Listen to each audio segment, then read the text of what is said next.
Also want to tell you, focusing is not something that I invented. All I did was make little steps so that people could find it. It's there, and when you get it, then by next year, if you need Gene, something's wrong. It doesn't work like that. You find it inside you, and then it's yours, and it doesn't have anything to do with Gene.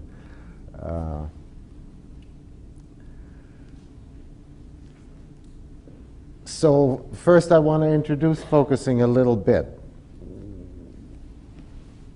because some people are new and some people want to see how I introduce it, and that's always fun. We're going to work with it. And we find that even though we all do it very often alone, especially a part of it, and we do very often alone, it works better when you have another person with you, and we all know that. That's because we are inherently interactional creatures, you see. It's very mysterious looking. If someone is sitting there, or even on the phone, someone is breathing and saying nothing, I can get into myself much more easily than I can, even though my arm gets stiff, this one, holding the phone. So one of the mysterious only because of the kind of theory that is around, seemingly mysterious things, is that we're interactional, we're inherently interactional.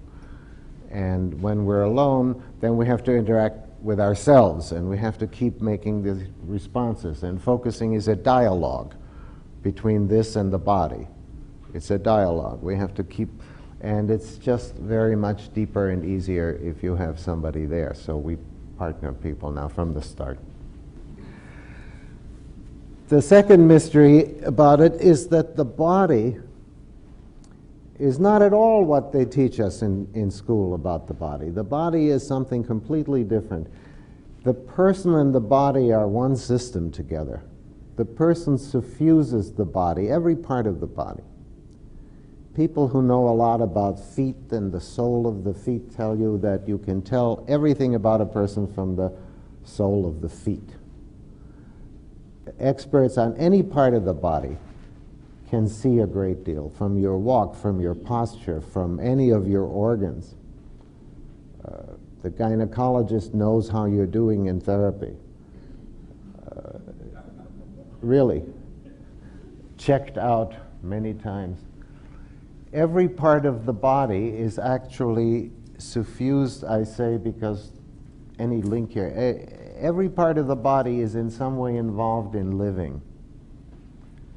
And we're coming to understand that more and more and more, but you might as well take the jump and say the body is not at all a physiological machine. That's only the part of it that our science gets the best. The body and the person are all one. And the body has its own take on what's going on, and it's a more subtle take. The body is more intricate, the way it understands the situation. You would just think you're sitting here and you know why you came and so on, but if I sent you in there on the body level, you would get a much more interesting, much more intricate, much more complex take on why you came, or any other thing I would ask you about. So where does one find this bodily take on the situation? In some situations you already experienced it, because in some situations it comes up and it calls. But it's a little bit difficult to get to the body part, because we're so accustomed when it calls to pay attention to the emotionality, to what we call the feelings, to, it scares me, it makes me mad, or it makes me happy even, or whatever. And the body level that focusing is from is a little deeper than that. So you sort of have to walk by the familiar feelings. It's like it's in the same direction, but further down. So you say, yes, I know I'm scared. Yes, I realize I feel this way. Yes, this is my old depression. If I want to get depressed, I could. Yes, all those things that are all familiar. And you walk on by all that stuff, and you ask yourself whether you are comfortable at the bottom there in the pit of your stomach, sort of.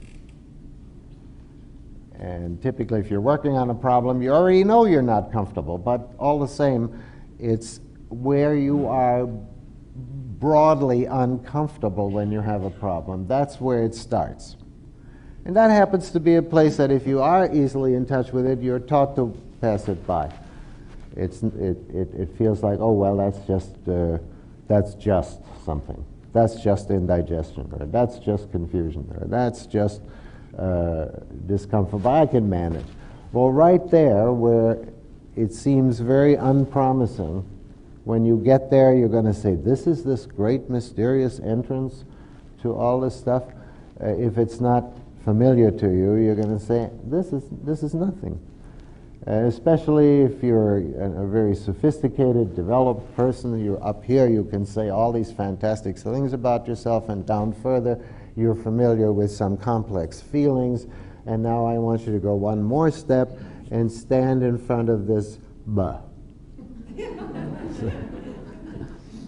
So at first, if it's new to you, you might not believe that this is where we're talking about, but it is.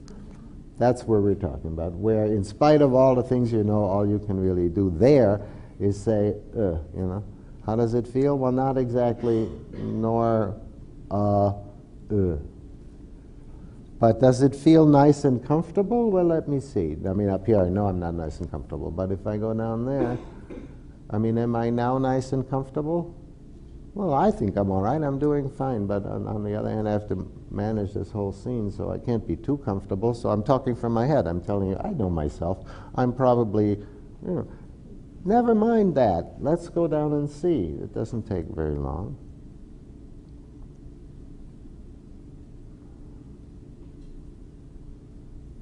Well, it's not bad down there, but it's going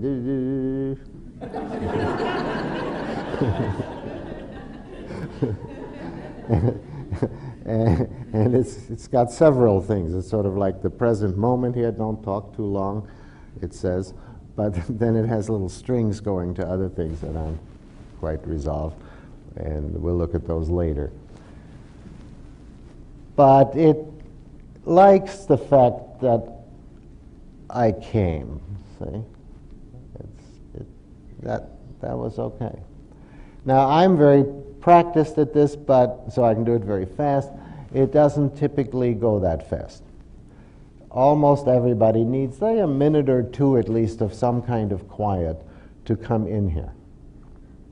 Then I want to tell you that there are different kinds of bodies. They're all okay. It doesn't matter now how long it takes you to come inside. You may have the kind of body where, of course, you can come in here anytime. There you are. Or you may have the kind of body where you don't come in unless you have 2 or 3 minutes where, like a feather sort of in the air, coming gradually down. I had a focusing partner for some years who was like that. We just knew that when it was her turn, we would sit there for 5 minutes while she sort of slowly came down, and that was her way. She's one of our major people. But the trouble with the difference there is that when you first learn focusing, if you have the kind of body that takes a while to come in, then a lot of these sort of group exercises and quick things don't work for you. And that's totally fine. Just get used to it. Oh, I see. I have this kind of body. So I would ask you quickly to determine which kind of body you have. I would say to you, can you feel breakfast in there? Assuming you had breakfast. Can you feel it in there? And some people can say, well, of course, it's right there. And for some people, no, that wouldn't be so easy. It's a matter of coming into the body, and and it doesn't matter how long it takes you. Just so you know, focusing starts there. So if you're not in there, then that's not what we're talking about. Whatever else you do, you might do many other interesting and good things, but not focusing. Focusing starts with that bodily, or it could be usually we don't work hard to determine why we're so happy, but you can. You can, and it goes the same way, and it you may discover things there. So it's just typical being so accustomed to working on problems and being a therapist and all this that my example always is, it doesn't have to be. But that's where it starts. It starts in this ordinary space of the chair and of this body sitting in the chair and of this stomach, chest, throat area here. That's where it starts. Very ordinary. Nothing mysterious, no altered state, nothing strange at all. Just a very ordinary, are you comfortable in your body? But don't just say no, and I know I'm not, because that's here. You have to come in there, and that takes a little while. Then once you're there, then you'll see. Then time sort of slows down, and you discover that you're down there for what seems like half an hour, and it's only 4-5 seconds up here. Space changes because it gets larger, and there are places to put things and places to go, and all that comes by itself. You don't have to understand that.